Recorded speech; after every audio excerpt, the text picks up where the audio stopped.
नमस्कार। मैं पंडित हरिकृष्ण भारद्वाज आप सभी दर्शकों का ज्योतिष के कार्यक्रम में हार्दिक अभिनंदन करता हूं।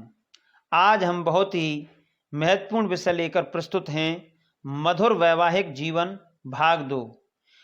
पहले वीडियो में हमने 7 सूत्र बताए जो विवाह से पूर्व लड़के और लड़की की कुंडली में अवश्य चेक करने चाहिए।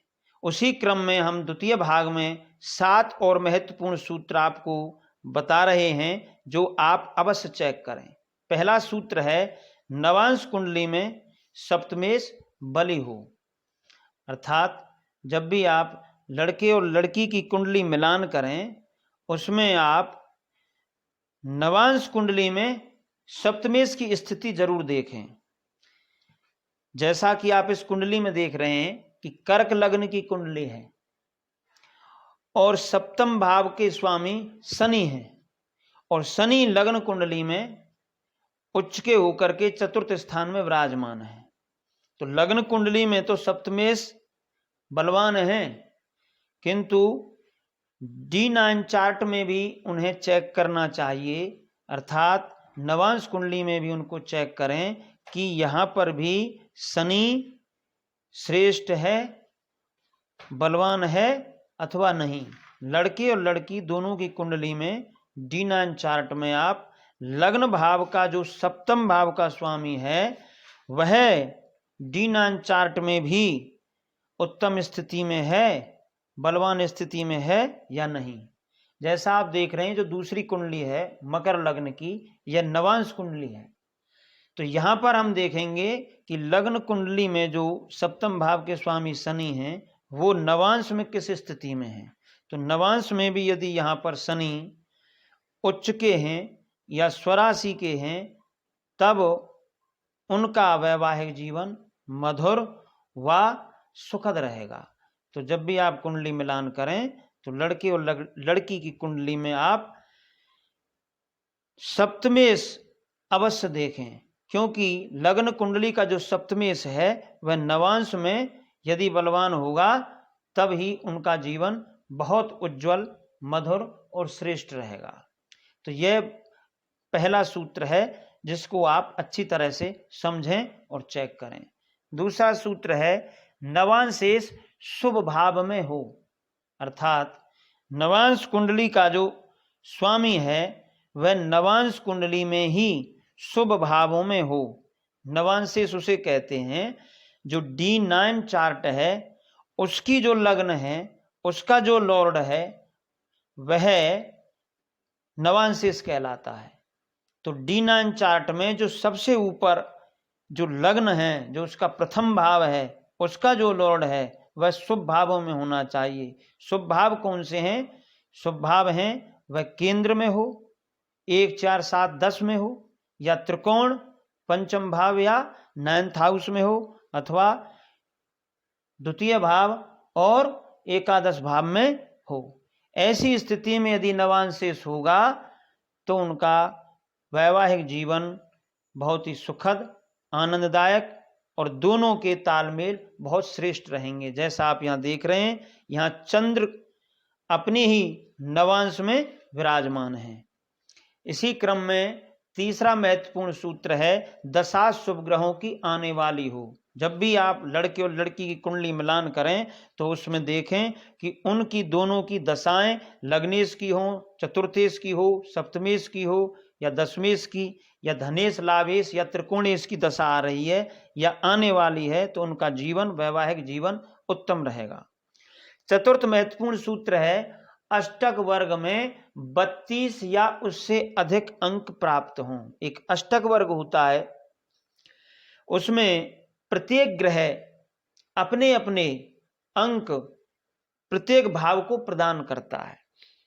9 ग्रह हैं, एक लग्न है, वो सभी जो ग्रह हैं वो सभी ग्रह 12 भावों को अपने अपने अंक प्रदान करते हैं। तो जिसमें सप्तम भाव मैरिज लाइफ का है, उसमें यदि 32 अंक या उससे अधिक अंक हों तब आप यह निश्चित माने कि उनकी मैरिज लाइफ बहुत ही सुखद रहेगी, आनंददायक रहेगी और विवाह के पश्चात उनका भाग्योदय होगा, उनकी बहुत उन्नति होगी। पंचम और महत्वपूर्ण सूत्र है, जब भी आप किसी भी लड़के या लड़की की कुंडली का मिलान कर रहे हैं विवाह से पूर्व, तो उनके पंचम भाव और पंचमेश की स्थिति अवश्य देखें, क्योंकि पंचम भाव जो है 5th हाउस, वह लग्न कुंडली में 5th हाउस संतान का है, पेट का है, ज्ञान का है, विद्या का है और प्रबंधन कार्य का है, अर्थात मैनेजमेंट का है। तो आने वाले समय में जिन वर वधू का विवाह होने जा रहा है, उनकी कुंडली मिलान के समय यह देखें कि उनकी संतान समय पर होगी, नहीं होगी, मिसकैरेज होगा या उनके बच्चा होगा ही नहीं, या उनको कोई और दिक्कत संतान संबंधी रहेगी। यह सब स्थिति समझने के लिए आपको 5th हाउस के लॉर्ड को देखना होगा। जैसा आप ये कुंडली देख रहे हैं, कर्क लग्न की कुंडली है, 5th हाउस के स्वामी इसके मंगल हैं और मंगल अपनी ही राशि में बैठे हैं और बृहस्पति के साथ में हैं, तो इनको उत्तम संतान, मेधावी संतान, विद्वान, दीर्घायु संतान की प्राप्ति होगी। तो लड़की की कुंडली भी चेक करें और लड़के की भी कुंडली चेक करें कि उनका 5th हाउस और 5th हाउस का लॉर्ड बलवान है, तो उनको समय पर संतान होगी, दीर्घायु संतान होगी, स्वस्थ संतान होगी, माता पिता की सेवक, राष्ट्रभक्त और देश को एक अच्छा और श्रेष्ठ नागरिक प्राप्त हो, ऐसी संतान उनके जीवन में आएगी।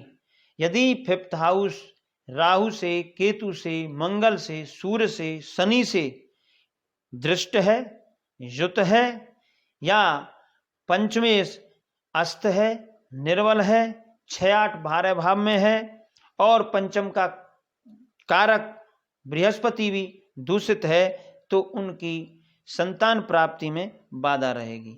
इसलिए विवाह से पूर्व ही आप दोनों की कुंडली में 5th हाउस और उसका लॉर्ड देखें।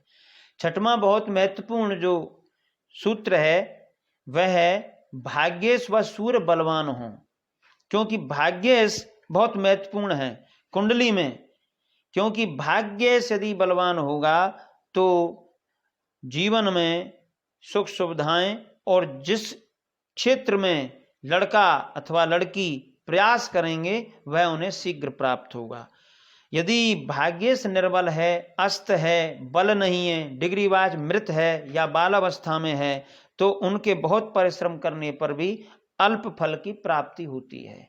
जैसा कि आप सुनते हैं कि भाग्य बलवान तो गधा पहलवान, अर्थात यदि भाग्य आपका बलवान है, भाग्येश आपका श्रेष्ठ है, तो कईयों के जीवन में आप देखते हैं कि वो कम मेहनत के बावजूद उनको बहुत अधिक प्राप्त होता है और कई बहुत मेहनत करते हैं उसके बावजूद उनको फल की प्राप्ति कम होती है। तो भाग्येश अवश्य देखें। जैसा ये कर्क लग्न की कुंडली है, गुरु बलवान है, अपने वहां पर लग्न में बैठे हैं, भाग्येश होकर के उच्च के बैठे हैं, तो ये भाग्येश बलवान है।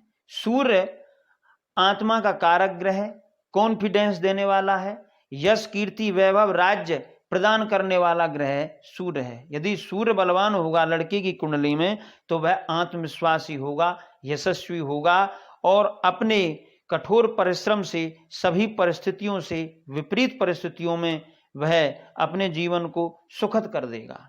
इसी प्रकार लड़की की कुंडली में भी देखें कि उसका भाग्येश बलवान है या नहीं है, उसका सूर्य बलवान है या नहीं है, क्योंकि सूर्य ग्रहों के राजा हैं। यदि सूर्य बलवान होगा और भाग्येश भी बलवान होगा तो अन्य चाहे ग्रह निर्बल भी हों तब भी उनका जीवन आनंदमय रहेगा, क्योंकि भाग्य से उनको वह चीज प्राप्त होगी और सूर्य बलवान होने से उनके अंदर आत्मविश्वास अधिक होगा। सातवां और महत्वपूर्ण सूत्र है कि 36 गुणों में से 27 या उससे अधिक गुण लड़के और लड़की को प्राप्त होने चाहिए। तो ये 7 महत्वपूर्ण सूत्र हैं, इनको आप अवश्य देखें और यदि वीडियो आपको पसंद आए तो